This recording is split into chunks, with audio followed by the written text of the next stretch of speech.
여러분 안녕하세요. 생강남 ETF입니다. 최근에 계속해서 시장이 크게 빠지면서 우리들이 투자를 하고 있는 주요 ETF들 역시 주가가 많이 하락을 하고 있는데요. 그 중에서도 2차전지 테마의 ETF인 차이나 전기차 ETF가 상대적으로 더 크게 하락을 하니까 많은 투자자분들이 걱정이 많은 것 같습니다. 그래서 관련된 내용이 있어서 정리를 했는데요. 그럼 한번 관련된 내용을 살펴보겠습니다. 현재 차이나 전기차 ETF의 주가는 아쉽게도 많이 힘든 상황이죠. 작년 11월에 정점을 찍었고요. 이때까지만 해도 1년 동안의 주가가 100%가량 급등을 했을 만큼 엄청난 기세를 보였습니다. 하지만 지금은 시장의 여러 가지 악재들을 통해서 주가가 다시 내려가고 있는데요. 사실상 분석이 필요가 없을 정도로 수많은 지지선들을 무너뜨리면서 계속해서 내려가고 있죠. 현재의 상태는 조금만 더 주가가 내려가게 된다면 만원대의 주가로 내려가게 되는데, 그렇다는 이야기는 사실상 ETF가 상장이 되었던 1년 전의 주가로 내려간다는 이야기고, 그건 그동안의 수익률을 모두 반납한다는 의미를 가지고 있습니다. 실제로 최근에는 전쟁으로 인한 원자재 가격의 변동성으로 인해서 전기차와 2차전지 시장에 대한 투자 심리는 굉장히 위축이 되고 있는 상황인데요. 언제나 그렇듯이 시장이 좋지가 않을 때는 투자자들에게 공포의 심리를 자극하는 기사들이 굉장히 많이 나오고는 하는데, 그렇기 때문에 투자자들은 이런 언론이나 전문기관들의 의견에 너무 일방적으로 현혹이 돼서는 또 안 되겠죠. 다행히 글로벌 시장의 전망은 나쁘지 않습니다. 글로벌 2차전지 시장은 2030년까지는 매년 20%씩 성장할 것을 아직도 전망하고 있고요. 가장 광범위하게 사용된다는 S&P 리서치 또한 2030년까지 배터리 시장의 수요는 지난 2020년 대비 약 23배가 성장할 것이라고 발표를 했습니다. 23배니까 2300%가 성장한다는 의미죠. 이렇듯 지금 당장은 주가가 크게 하락을 했고 내 눈에 들어오는 마이너스의 파란불의 심리가 많이 요동이 치겠지만, 올라가기만 하는 그런 투자 종목은 어디에도 없죠. 따라서 내가 투자를 마음먹었다면 당장의 주가의 가격이나 플러스 얼마냐 마이너스 얼마냐의 수익과 손실에만 너무 신경을 쓰는데, 사실 가장 중요한 것은 해당 산업의 반영입니다. 개별 기업이라면 펀더멘탈이 무너지지 않았다면 크게 하락을 했어도 매도할 이유가 없고요. 테마 ETF라면 해당 산업의 미래 전망이 좋은데, 지금 당장의 상황이 좋지가 않다고 해서 매도를 해야 하는 이유나 투자를 못할 이유는 없다고 보고 있습니다. 오히려 평소보다 싼 가격에 계속해서 한 주라도 더 모아갈 수가 있는 좋은 기간일 뿐이라고 수차례 전달해드리고 있죠. 지금은 하락장이고 우리가 평소보다 더 싸게 매수를 할 수가 있는 좋은 기간일 뿐입니다. 일단 미국의 긴축에 대한 여파는 당연한 거지만, 무엇보다도 현재 차이나 전기차 ETF의 주가를 하락시키고 있는 원인은 중국의 코로나19 확산 방지를 위한 강력한 봉쇄 정책 때문에 영향을 받고 있습니다. 즉 미국의 긴축에 대한 여파에다가 추가로 플러스 알파의 악재가 더해진 거죠. 실제로 중국의 경제 지표들도 부진을 거듭하면서 투자자들의 투자 심리가 굉장히 나빠졌다고 보시면 될 것 같습니다. 이러한 상황에서 중국의 차이나 전기차 시장은 앞으로 어디까지 하락을 할지 감이 오지는 않고 있는데요. 차이나 전기차 시장은 올 들어 악재에 계속해서 휩싸이면서 ETF 역시 약세를 면치 못하고 있고요. 현재 주가는 앞서 전해드린 것처럼 마이너스 50%를 향해 내려가고 있고 주가가 반토막이 난 상황입니다. 이렇게 최근 차이나 전기차 ETF의 수익률의 하락의 원인은 다시 말씀드리자면 크게 두 가지로 볼 수가 있는데요. 첫 번째 이유로는 중국 내 코로나19 확진자 수 급증으로 인해서 일부 도시가 봉쇄가 되면서 전기차 생산량에 차질이 발생을 했다는 점, 그리고 두 번째 이유로는 원자재 가격 상승으로 인해서 비아디 등 전기차 기업들의 가격 인상을 발표하면서 소비 심리가 위축이 되었다는 점을 꼽고 있는데요. 현재 2차전지 세계 1등 기업이죠. CATL이 1분기 실적 발표에 대해서 지연을 하면서 중국 전기차 기업들의 실적 우려도 고개를 들고 있는 상황입니다. 하지만 여기서 투자를 하고 있는 투자자라면 주목을 해야 하는 부분은 바로 장기적으로 산업에 문제가 있는 건지에 대해서 확인을 해야 한다는 건데요. 역시나 다행히 시장 전체에는 염려가 없다고 업계는 판단을 하고 있는 것 같습니다. 지금처럼 단기적인 큰 변동성은 불가피하겠지만 연간을 기준으로 전기차 시장 자체에는 큰 피해가 없을 거라는 전망이고요.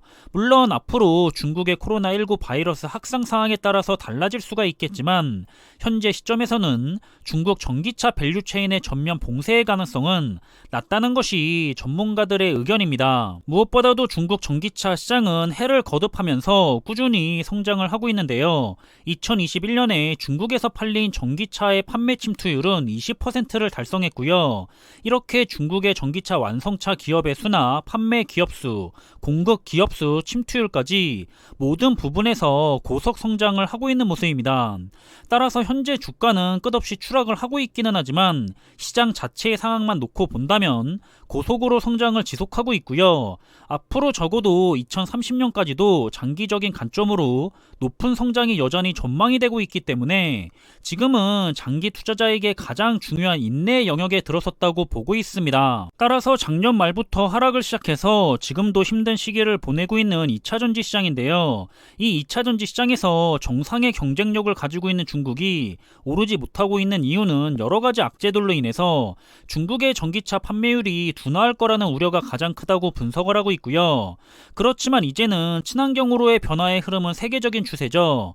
중국 또한 탄소 중립과 함께 여러가지 친환경 정책을 펼치고 있고요. 이제는 단기적으로 큰 성장을 노리는 것이 아니라 그동안에 높았던 거품도 빠지는 효과와 함께 중장기적인 관점에서 투자를 진행하는 것이 맞는 분야라고 생각을 하고 있습니다. 그리고 사실 2차전지 테마의 ETF들이 상대적으로 더 크게 하락을 해서 그렇지 지금은 모든 주요 분야의 종목들은 다 힘든 시기를 가져가고 있는데요. 자신이 투자하고 있는 어떤 분야라고 하더라도 그게 좋은 종목이라면 저는 매도의 시기가 아니라 그저 수량을 모으는 데 집중을 하는 시기가 되었으면 좋겠고요.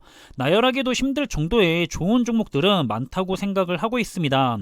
2차전지에 투자를 하려면 국내에 하지 않는 이상은 중국을 신경을 안 쓸 수가 없고요. 그런 중국에게 신경을 쓰고 싶지 않다면 투자를 안 하면 되는 거고, 투자를 하고 싶다면 리스크를 최대한 줄이고 싶다면 여기에서 글로벌 2차전지 ETF를 통해서 투자를 하는 방법도 한번 고려를 해보는 것이 좋을 것 같습니다. 국내 주식과 관련해서는 코리아 디스카운트가 있듯이 중국의 주식 또한 차이나 리스크라는 추가적인 잠재적 리스크는 항상 따라다닐 겁니다.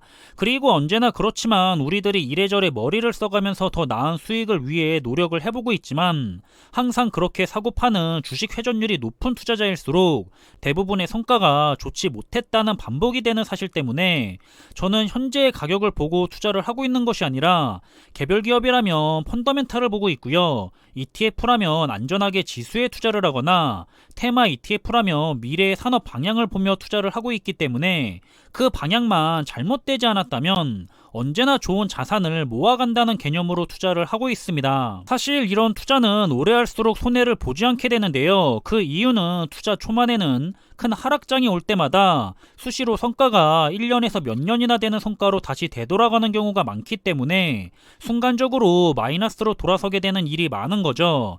바로 이때 우리는 계속해서 좋은 자산을 한 주라도 더 모아가는 것이 좋다는 거고요. 그 이유는 시간이 지나갈수록 큰 안전마진이 생기기 때문에 아무리 하락을 해도 마이너스로 돌아갈 수가 없는 바로 그런 위치에 주가가 자리를 잡게 되기 때문입니다. 그래서 결국 우리는 초반의 투자가 가장 중요한데요. 지금 당장의 하락장으로 인해서 현재 주가의 가격이나 마이너스의 성과만 너무 신경을 쓰다 보니까 자꾸 지나고 나서 보면 이때 팔았다면 손해가 덜했을 텐데 하고 있고, 이때 사서 이때 팔고 다시 저가에 들어가고 이런 생각들을 하게 됩니다. 그리고 그렇게 주식 회전율이 조금씩 높아지다 보면 언제나 그냥 좋은 자산을 꾸준하게 모아나갔던 장기 투자자보다 성과가 훨씬 못했다는 사실이고요. 그건 계속해서 반복이 되어 왔죠. 그렇기 때문에 저는 좋은 자산에 대해서 수량을 모아나가는 적립식 장기 투자로 자산을 모아나간다는 개념으로 접근을 하고 있는 겁니다.